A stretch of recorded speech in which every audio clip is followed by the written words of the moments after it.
നമസ്കാരം, ഞാൻ doctor Ann Mary Jacob, consultant pulmonologist SUT hospital Pattom. നമുക്ക് കൂർക്കം വലിയെക്കുറിച്ച് നോക്കാം. രാത്രിയിലെ കൂർക്കം വലി ഒരു നോർമൽ കാര്യമാണ് പലരിലും. എന്നാൽ ചില ആളുകളിൽ ഈ രാത്രിയിലെ കൂർക്കം വലി ഒരു രോഗത്തിൻ്റെ അവസ്ഥയായിരിക്കും കാണിക്കുന്നത്. അപ്പോൾ ആ ഒരു രോഗത്തിൻ്റെ പേരാണ് ഒബ്സ്ട്രക്റ്റീവ് സ്ലീപ്പ് ആപ്നിയ എന്നത്. അപ്പോൾ ചിലപ്പോൾ കൂർക്കം വലിക്കുന്ന ഒരാൾക്ക് ഈ ഒരു രോഗാവസ്ഥ ഉണ്ടാകാനുള്ള സാധ്യത കൂടുതലാണ്. അപ്പോൾ അത് എന്താണെന്ന് നമുക്കൊന്ന് നോക്കാം. ഒബ്സ്ട്രക്റ്റീവ് സ്ലീപ്പ് ആപ്നിയ എന്ന് പറയുന്നത് ആ പേരിൽ നിന്ന് തന്നെ നമുക്ക് മനസ്സിലാക്കാൻ പറ്റും. ഉറക്കത്തിൽ ഒബ്സ്ട്രക്ഷൻ, അതായത് എന്തോ ഒരു തടസ്സം വരികയും, ആപ്നിയ എന്ന് പറഞ്ഞാൽ നമ്മൾ ശ്വാസം എടുക്കാതിരിക്കുന്ന ഒരവസ്ഥയാണ് നമ്മൾ ആപ്നിയ എന്ന് പറയുന്നത്. അപ്പോൾ ഉറക്കത്തിൽ നമ്മൾ ശ്വാസം എടുക്കാതിരിക്കുകയും അതുമൂലം നമുക്ക് ശ്വാസ തടസ്സം ഉണ്ടാവുകയും കൂർക്കം വലി ഉണ്ടാവുകയും ചെയ്യുന്നതിനെയാണ് ഈ ഒരു അവസ്ഥയെ നമ്മൾ കാണിക്കുന്നത്.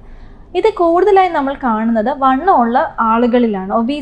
ഒബീസ് ആയിട്ടുള്ള ആളുകളിലാണ് കൂടുതൽ കാണുന്നത്. അപ്പോൾ നമുക്കറിയാം, ഒബീസ് ആയിട്ടുള്ള ആൾക്ക് ദേഹത്തെ കൊഴുപ്പ് കട്ടി കൂടുന്നതോടൊപ്പം തന്നെ കഴുത്തിലും നമ്മുടെ കൊഴുപ്പ് കട്ടി കൂടുകയും അവിടെ നമുക്ക് കഴുത്ത് ചെറുതായി അല്ലെങ്കിൽ ഷോർട്ട് നെക്ക്, കഴുത്ത് കുറുകി പോകുന്നതായിട്ട് കാണാറുണ്ട്.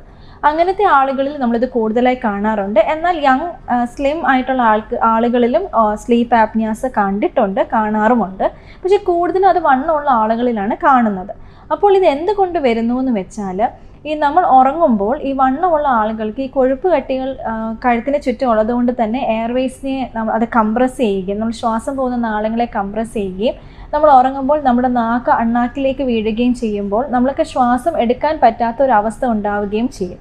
അപ്പോൾ ആ അവസ്ഥ ഉണ്ടാകുമ്പോൾ എന്ത് പറ്റും എന്ന് വെച്ചാൽ, നമ്മൾ ശ്വാസം എടുക്കുന്നില്ലെങ്കിൽ നമുക്കറിയാം നമ്മുടെ ബ്ലഡിൽ ഓക്സിജൻ്റെ അളവ് ക്രമാതീതമായി അങ്ങ് താഴുകയും ചെയ്യും. അപ്പോൾ ഈ ഒരു അവസ്ഥ നമുക്ക് ഡേഞ്ചറസ് ആണ്. അതെന്തുകൊണ്ടെന്ന് വെച്ചാൽ, ഇങ്ങനെ ഉണ്ടാവുകയാണെങ്കിൽ അതോടൊപ്പം തന്നെ നമുക്കറിയാം നമ്മുടെ ബ്ലഡിൽ ഓക്സിജൻ ഉണ്ടെങ്കിലേ നമ്മുടെ ബാക്കി അവയവങ്ങൾ വർക്ക് ചെയ്യുള്ളൂ. അപ്പോൾ നമ്മുടെ ബ്ലഡിൽ ഓക്സിജൻ്റെ ലെവൽസ് കുറഞ്ഞാൽ അത് ബ്രെയിനിലേക്ക് പോകുന്ന ഓക്സിജൻ്റെ അളവ് കുറയ്ക്കും, ഹാർട്ടിലേക്ക് പോകുന്ന ഓക്സിജൻ്റെ അളവ് കുറയ്ക്കും. അപ്പോൾ നമുക്ക് രാത്രി കാലങ്ങളിൽ സ്ട്രോക്ക് അല്ലെങ്കിൽ ഹാർട്ട് അറ്റാക്ക് പോലത്തെ പ്രശ്നങ്ങൾ ഉണ്ടാകാനുള്ള സാധ്യത കൂടുതലാണ് ഇങ്ങനെയുള്ള രോഗികൾക്ക്. അപ്പോൾ ഇതെങ്ങനെ നമ്മൾ തിരിച്ചറിയാം എന്നുള്ളതാണ് ആദ്യത്തെ ക്വസ്റ്റ്യൻ. അപ്പം ഇതിൻ്റെ സിംറ്റംസ് എന്ന് പറയുന്നത്, ഞാൻ നേരത്തെ പറഞ്ഞതുപോലെ തന്നെ രാത്രിയിലെ കൂർക്കം വലി കാരണം നമ്മൾ ഉറക്കത്തിൽ ഞെട്ടി എണീക്കുക, പല തവണയായിട്ട് ഞെട്ടി എണീക്കുക.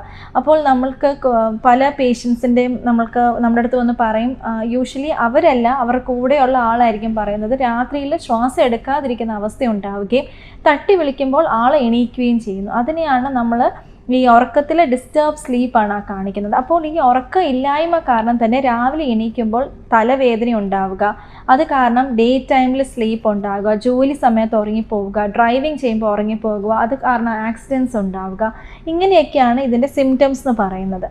അപ്പോൾ നമ്മളിത് എങ്ങനെ മനസ്സിലാക്കാം എന്നുള്ളത്, ഒന്ന് സിംറ്റംസിൽ നിന്ന് നമുക്ക് മനസ്സിലാക്കാം. രണ്ട്, ഇങ്ങനെ എന്തെങ്കിലും ഉണ്ടെങ്കിൽ നമ്മൾ അടുത്തുള്ളൊരു ഡോക്ടറിനെ കാണേണ്ടത് ആവശ്യമാണ്. നമ്മൾ സ്ലീപ്പ് സ്റ്റഡി എന്ന് പറഞ്ഞ് ഒരു ടെസ്റ്റ് ചെയ്യണം. അത് നമുക്ക് വീട്ടിലോ ആശുപത്രിയിലോ ചെയ്ത് നോക്കാം. അതൊരു കമ്പ്യൂട്ടറൈസ്ഡ് ടെസ്റ്റാണ്. അതൊരു രാത്രി നമ്മുടെ ഉറക്കത്തിൽ നമ്മളൊരു കമ്പ്യൂട്ടറൈസ്ഡ് ടെസ്റ്റ്, നമുക്ക് കുറച്ച് ലീഡ്സ്, നമ്മൾക്ക് കുറച്ച് ചെസ്റ്റ് ലീഡ്സും ഒരു മാസ്കും എല്ലാം വയ്ക്കും. അതൊരു കമ്പ്യൂട്ടറിൻ്റെ സഹായത്തോടു കൂടി നമ്മുടെ രാത്രിയിലെ ഉറക്കം എങ്ങനെയെന്നുള്ളത് അത് നമുക്കൊരു ഡീറ്റെയിൽഡ് പിക്ചർ തരും. അതിൽ നമ്മൾ എത്ര തവണ എണീക്കുന്നു, ഇങ്ങനെ ഉറക്കം തടസ്സപ്പെടുന്നുണ്ട്, എത്ര വട്ടം നമ്മൾ കൂർക്കം വലിക്കുന്നുണ്ട്, എത്രത്തോളം ഓക്സിജൻ്റെ അളവ് താഴുന്നുണ്ട്, അങ്ങനത്തെ കുറേ ഡീറ്റെയിൽഡ് ആയിട്ടുള്ള കാര്യങ്ങൾ നമുക്ക് അതിൽ നിന്ന് കിട്ടും. അതിൽ നിന്ന് നമുക്കൊരു ഇൻഡെക്സ് ലഭിക്കുകയും ആ AHI, അതായത് ആപ്നിയ ഹൈപ്പോപ്നിയ ഇൻഡെക്സ്, ആ ഇൻഡെക്സിൻ്റെ അനുസരിച്ച് നമ്മൾ ആ പേഷ്യൻറ്റിനെ mild, moderate or severe OSA എന്ന് ക്ലാസിഫൈ ചെയ്യും.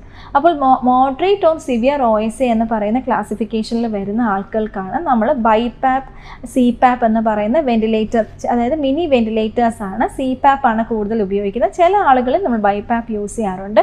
ഇതുപോലത്തെ വെന്റിലേറ്റേഴ്സ് രാത്രിയിൽ ഉപയോഗിക്കേണ്ടതായിട്ട് കാണാറുമുണ്ട്.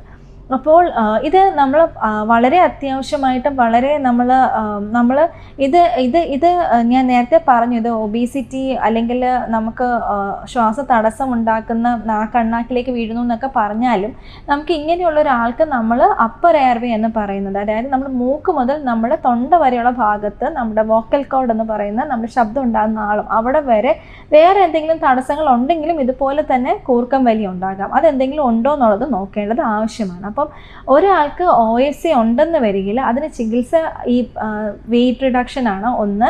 2 എക്സസൈസ്, വെയിറ്റ് റിഡക്ഷൻ, പിന്നെ ventilators, CPAP or BiPAP use ചെയ്യാം. അല്ലെങ്കിൽ സർജറി അവൈലബിൾ ആണ്.